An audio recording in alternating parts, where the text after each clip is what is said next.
Artiviste, la série de podcasts d'Artland, programmée par le secteur des sciences sociales et humaines de l'UNESCO. L'émission qui reçoit des artistes engagés pour la promotion des droits humains. Aujourd'hui, nous avons le grand plaisir d'accueillir le photographe brésilien Sébastien Salgado. Bonjour, Monsieur Salgado. Pouvez-vous vous présenter en quelques mots? Je suis un photographe franco-brésilien. Je vis en France depuis une 50aine d'années. Aussi, on travaille au Brésil. On a un projet environnemental au Brésil. Et c'est ça. Photographe, ambientaliste, environnementaliste, brésilien et français. Votre premier travail dans Outras Américas, Outra Amérique, vient d'un processus qui peut être considéré comme ethnographique. Pourriez-vous nous dire un peu plus sur ce processus et qui vous a conduit à sortir d'une certaine façon du marché européen de photographie et à entrer en contact avec des peuples autochtones du Pérou, du Brésil, de la Bolivie et de l'Équateur? Et pouvez-vous aussi nous dire qu'est-ce qui s'est passé à votre retour en Europe? Qu'est-ce qui avait changé dans votre photographie? Je ne crois pas que c'était très différent de ce que j'ai fait en autres Amériques avec les communautés latino-américaines et de tout ce que j'ai fait dans ma vie comme photographe. Ce n'est pas que je voulais faire un travail ethnographique. C'est que la photographie, elle demande du temps. Elle demande de connaître les gens qui ont photographié. C'était le cas pour moi en Amérique latine. Pour photographier ces Indiens, ces paysans latino-américains des montagnes, il fallait vivre avec eux. Et j'ai passé quelques années avec. Je partais là-bas, je savais les jours que j'arrivais, mais je ne pouvais pas savoir quand est-ce que je pourrais quitter. Parce que quelquefois, c'était long pour arriver, c'était long les contacts.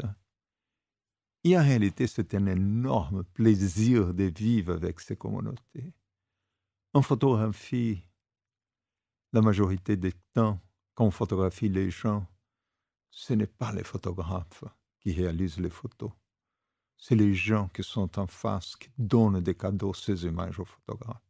En 1997, vous avez lancé le livre Terre avec la musique de Chico Buarque et aussi le préface de l'écrivain portugais José Saramago. En soutien au mouvement de travailleurs sans terre, les bénéfices de cette édition brésilienne ont été reversés au mouvement. Je vous demande comment s'est déroulé le processus de construction de cette œuvre et aussi quel a été le Brésil photographié par vous au cours des années qui ont abouti à Terre. J'ai fait une petite correction. Ce travail n'était pas fait à 3 mains, il était fait à 4 mains.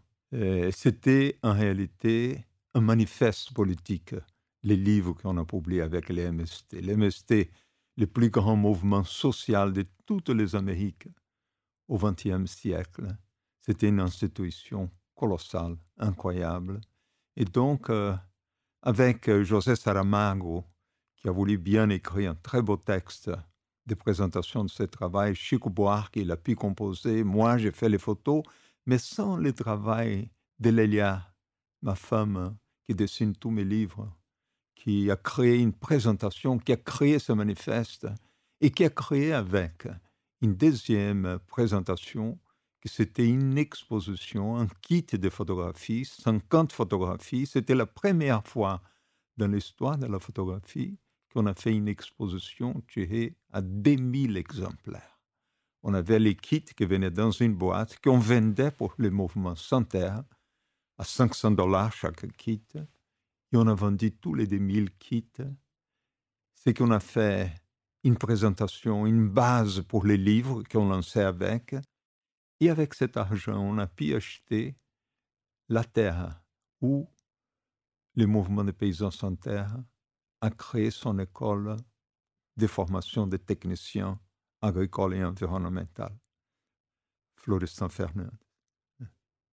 Vous et Lélia Salgado, votre épouse, vous avez créé l'Institut de Terre pour travailler dans un premier temps à la reforestation de la ferme Bulcão à Aimorés, dans l'état de Minas Gerais, On voudrait savoir qu'est-ce qui a motivé ces premiers désirs et quels autres projets d'Institut Terra ont été développés par la suite. Vous savez, tout ça, ça a commencé d'une façon pas volontaire en réalité. C'était un moment qui était très difficile pour moi. Je venais de travailler au Rwanda, à l'époque du génocide, dans l'ex-Yougoslavie. J'ai sorti dans une profonde dépression. Mon état physique n'était pas bien. Je prends la décision d'abandonner la photographie. Je retourne au Brésil au moment que mes parents devenaient très vieux. Ils ont pris la décision de donner cette ferme à Lélia et à moi. On prend la ferme avec l'intention de faire de l'élevage, de faire de l'agriculture. Mais en arrivant là-bas, cette terre, c'était presque aussi malade que moi. C'était une terre complètement dégradée. Et on a détruit une grande partie de la forêt atlantique, dans la côte atlantique brésilienne, pour bâtir ce qu'on appelle le Brésil moderne. Comme partout au monde, comme en France, comme en Allemagne, c'est des pays complètement dévastés écologiquement. Et c'était le cas de notre région. Et donc, avec cette ferme complètement dégradée, il y a une idée exceptionnelle. Elle dit, écoute, Sébastien, on ne fera pas un projet économique, on va replanter la forêt qui était ici avant, parce que tu me dis que quand tu étais gamin, tu avais grandi dans un paradis, que c'était la forêt atlantique. Allons, refaisons ce paradis. Et on a pris la décision de le faire. On a fait une étude, il fallait planter presque 3 millions d'arbres. Et on a commencé à demander des ressources un peu partout au monde, parce qu'on n'est pas riche, et on a obtenu des ressources. Aujourd'hui, on a planté 3 millions d'arbres. L'Institut Terra est devenu peut-être la plus grande institution environnementale agricole du Brésil. On travaille aujourd'hui avec plus de 3000 paysans. On a récupéré notre espace de forêt, on a ramené la biodiversité, et donc, indirectement, on est devenu écologiste, aujourd'hui militant écologiste, mais au début, ce n'était pas ça vraiment notre intention. Notre intention, c'était de travailler sur un projet agricole qui a devenu une forêt et qui après a devenu un centre d'irradiation écologique. Aussi, vous avez déjà mentionné que dans une interview que l'art tout seul ne peut pas changer le monde, mais qu'il doit par contre être associé à d'autres moyens. Au début des années 2010, il y a eu la création du projet Genesis, qui a utilisé votre œuvre du même nom pour stimuler les débats sur l'environnement dans des écoles et a généré par la suite une production de projets graphiques par les étudiants. Avant cela, avez-vous pensé au potentiel pédagogique de votre travail et cette action, elle a influencé votre vision de votre art? Non, je n'ai pas pensé au début que ces projets Genesis pourraient devenir une certaine référence dans le monde de l'écologie. Vous savez, comme on n'a pas pensé non plus que l'Institut Terra, avec tout ce qu'on a créé autour, on a aujourd'hui peut-être la plus grande pépinière de plantes natives du Brésil. On a une capacité de produire plus d'1 million d'arbres par année de plus de 100 espèces différentes. On travaille qu'avec des espèces natives. On a créé un centre de formation environnementale parce qu'il fallait les créer. On avait besoin pour développer le projet, vous savez. Et il y en a une manière de vivre. Et c'est la vie qui nous amène vers un résultat. Et ce n'est pas la définition a priori d'un résultat qui nous va faire vivre une vie. Donc, j'ai fait mes photos parce que c'est ma façon de vivre. J'ai fait des photos sociales parce que je viens d'un pays sous-développé. J'ai fait des études aussi de sciences économiques qui sont des études sociaux. J'ai fait une photographie de la planète parce que j'étais concerné avec la planète. Et à la fin, tout ça peut devenir ce qui a devenu. Ça peut devenir un programme d'éducation, ça peut devenir une série de choses. Mais c'est un pan de ma vie, c'est un grand morceau de ma vie, c'est une façon de vivre. Et donc, tous ces résultats que vous venez de dire, c'est le résultat d'un comportement, c'est le résultat d'une vie. Ce n'est pas un résultat d'une programmation a priori. Et donc, je crois que c'est comme ça la vie. n'est-ce pas? La vie est faite pour être vécue et on tire des leçons de la vie. Tout ce qu'on fait, elle aide aux communautés à raisonner et ça devient une base de discussion et je crois que c'est ça, l'évolution. Récemment, dans le cadre de l'exposition Amazonie, vous avez créé une structure qui réunissait un projet architectural, musical, visuel et surtout des témoignages des représentants de différentes ethnies autochtones du Brésil. Quel est le but de cette exposition qui réunit une communion si différente des manifestations artistiques et des différentes narratives? Et laisse-moi voir faire une petite observation à nouveau. Je n'ai pas fait tout seul. Et j'ai fait avec Lélia. Et j'ai réalisé les images. Lélia a voyagé avec moi en Amazonie. Ensemble, on a pensé une manière de présenter ce projet. Lélia voulait présenter une exposition avec de la musique. C'est elle qu'elle est allée vers Jean-Michel Jarre en demandant à Jean-Michel s'il pouvait composer une musique avec des sons de l'Amazonie. Ce qu'il a fait, il a fait très bien. On a eu des idées de mener d'autres genres de musique. On a eu Rodolfo Strota du groupe Pau Brasil de São Paulo qui a créé une musique merveilleuse pour une projection. On a utilisé des musiques de Villa-Lobos parce qu'on adore Villa-Lobos. On respecte immensement Villa-Lobos. Donc, on a une musique de Villa-Lobos qui se présente dans l'exposition et on a créé aussi un concert de musique classique avec pour orchestre philharmonique complète, avec projection de 155 photos géantes qui ont fait avec l'exposition un peu partout au monde. D'ailleurs, on la fera dans quelques semaines au Théâtre Municipal à Rio de Janeiro avec l'ouverture de l'exposition Amazonia au Musée d'Amanhã à Rio de Janeiro. Et donc, c'est pas moi tout seul. Vous savez, un photographe, au moment de réaliser l'image, de presser les boutons, il est seul pour le faire. Mais pas pour concevoir le travail, pas pour imaginer la façon de le présenter. C'est une présentation de groupe collectif. Je dis souvent que je ne crois pas que mes photos tout seules peuvent changer le monde, mais mes photos avec les organisations non gouvernementales, avec les organisations internationales, avec les journalistes, avec l'information, avec les designers comme Lélia, ma femme, qui m'aide à mettre en forme mon travail. Je crois qu'ensemble, on peut participer dans un processus de transformation de la planète. Je ne crois pas à l'individualisme. Je crois qu'on a une communauté et on doit penser d'une façon communautaire. Dans cette même exposition, Amazonie et M. Salgado, vous entrez à nouveau en contact avec la communauté dans un processus encore très intime.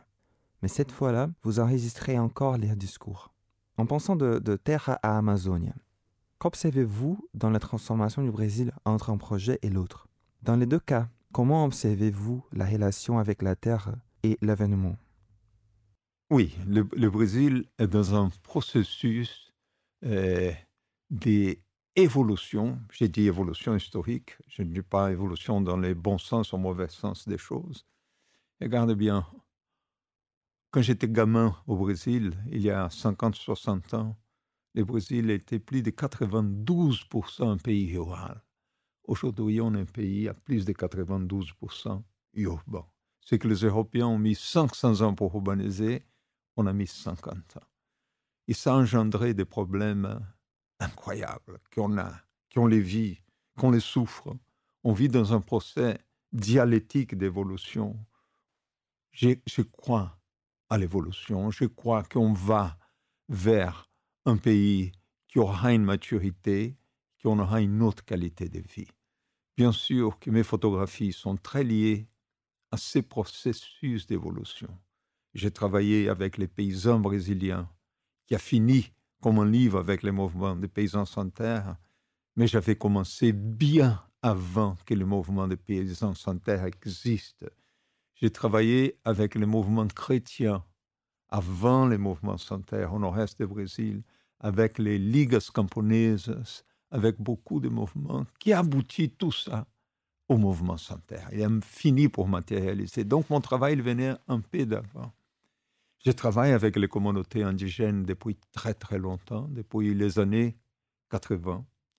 Et pour moi, c'est extrêmement important de présenter ces communautés parce que l'Amazonie brésilienne, en plus d'avoir la rétention des principaux biomes des forêts tropicales de la planète, la plus grande concentration de biodiversité, être responsable de la distribution de l'humidité dans la planète, l'Amazonie, elle insère au sein d'elle-même peut-être la plus grande concentration culturelle du monde.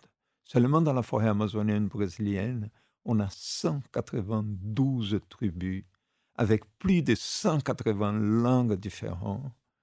Et c'est possible la plus grande concentration culturelle du monde. C'est d'une sophistication et d'une richesse, en plus d'une centaine, un peu plus d'une centaine de groupes d'Indiens qui n'ont jamais été contactés, qui représentent la préhistoire de l'humanité.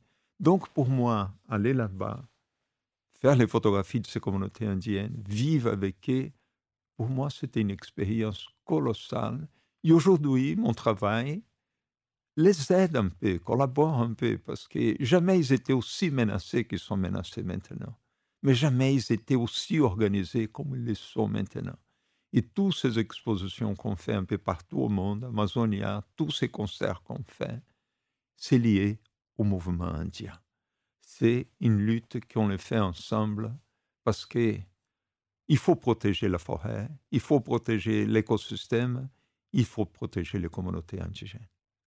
Ensuite, vous avez organisé l'exposition Aquamateur dans laquelle les photographies montrent l'eau comme un personnage en premier plan. Dans cette exposition, il y a des bateaux qui constituent un personnage central qui se présente à divers moments avec des tailles différentes.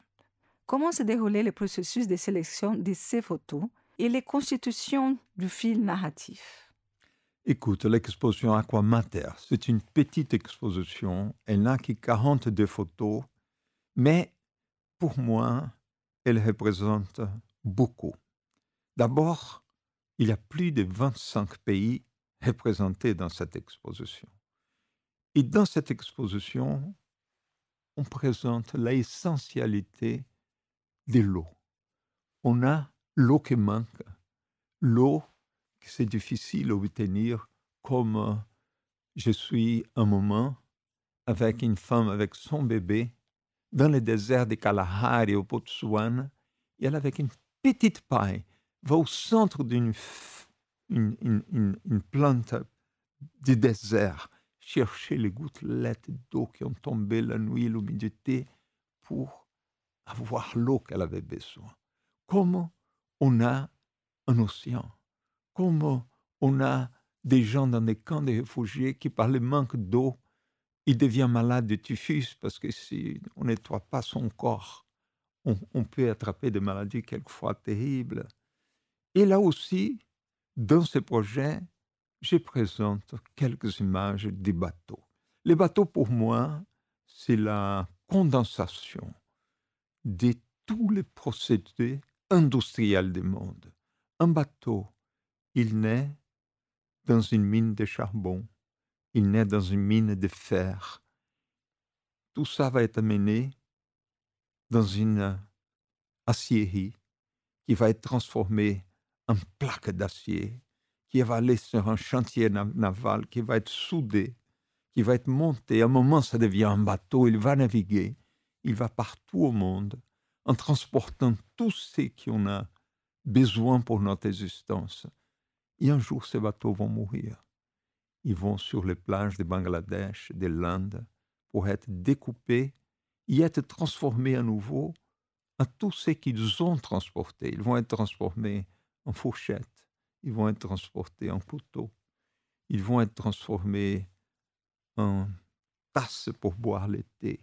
Et c'est fantastique. Ils représentent tous les processus industriels. Il y a une maladie liée au processus industriel des bateaux. Il y en a la silicose, C'est une maladie qu'on attrape dans les mines de charbon, qu'on attrape dans les mines de fer. Et qu'au moment qu'on amène ces produits dans une aciérie, dans les aciéries, on attrape aussi la silicose. Parce que c'est l'émanation des métals dans la poussière qui entre dans les poumons et solidifie dans les poumons. Et au jour que ces bateaux vont au Bangladesh pour mourir, qu'on les découpe au massicot, toute cette évaporation qui va produire le métal en fonte, il va transmettre la même maladie, la silicose. Donc, le bateau, c'est un miracle du système industriel et ça montre aussi la souffrance du système industriel. Et pour moi, tout ça, c'est représenté un peu dans cette exposition Aquamater. En plus des photographies, M. Salgado, le projet architectural place une maloca, c'est un style de résidence indigène, au centre d'un quartier d'affaires à Paris. Alors, pourquoi organiser cette exposition à La Défense? C'est intéressant. C'est un projet architectural de M. Vélez, un architecte colombien, qui a construit un énorme espace d'exposition dans la forme d'une maison indienne, d'une maloca. Et l'a placé là, à La Défense, où c'est l'endroit peut-être le plus aride de la planète. C'est un endroit extrêmement moderne, mais tout en béton, tout en acier, tout en verre. Il n'y a pas même de verdure. Et qu'on pose au centre de ça un bâtiment complètement écologique, complètement fait en bambou, complètement recyclable. Un bâtiment qu'on va le démonter de là et on va remonter l'exposition dans quelques jours à Genève. Après, on va l'amener à Lisbonne, on va l'amener cette exposition un peu partout. Pour moi, ça forme un énorme contraste. C'est fabuleux bâtiment au milieu de l'endroit peut-être le plus aride du monde. Enfin, M. Salgado, nous aimerions savoir comment vous observez au fil du temps la conjonction de la photographie avec les questions sociales dans lesquelles vous vous êtes impliqué tout au long de votre vie. Comment est-ce que vous voyez ces processus? Comment ils se déroulent au fil du temps? Mon langage, le langage photographique, est un langage profondément esthétique. Je présente mes images à travers des lignes, à travers des compositions, à travers la lumière. Et tout ça m'est possible de les rendre à travers dans un instrument technique que c'est la caméra photographique, qu'elle évolue. Quand j'ai commencé la photographie, j'ai travaillé avec des films qui étaient déjà une évolution des caméras. Mes caméras, c'était relativement moderne. Après, on passe à un autre système, c'est le système digital qu'il me fallait des années pour m'adapter, pour le faire. Mais, si je compare mon travail au travail d'un écrivain, l'écrivain, il voit peut-être une évolution sur son stylo, sur la manière d'écrire. Et la caméra, ce n'est que la manière d'écrire d'un photographe. Cette évolution technologique, elle ne change rien au rapport que le photographe a avec son planète, avec la personne qu'il photographie. Donc, au moment que je photographie, je ne fais pas même attention que j'ai une caméra dans ma main. Cette caméra, ce n'est qu'une prolongation de mes yeux, prolongation de ma main, prolongation de tous mes instants, que je puisse transformer tout ce que je vois en image, que je puisse matérialiser tout ce que j'aime, tout ce qui me révolte, tout ce qui me provoque des chocs dans ma manière de sentir, de voir, que je puisse transformer en image.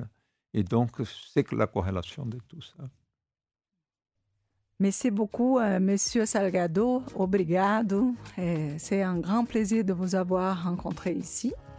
C'était Joyce Monteiro et Pedro Ferreira pour un nouveau podcast de Art Lab. Merci à toute l'équipe.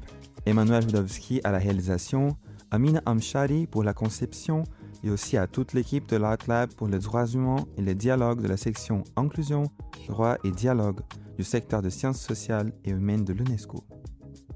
Merci beaucoup, c'était un plaisir. Il est drôle de voir nous trois Brésiliens en train de parler une langue qui n'est pas la nôtre. Mais j'espère que les gens vont bien les comprendre. Merci beaucoup. Obrigado. Obrigado. Obrigado.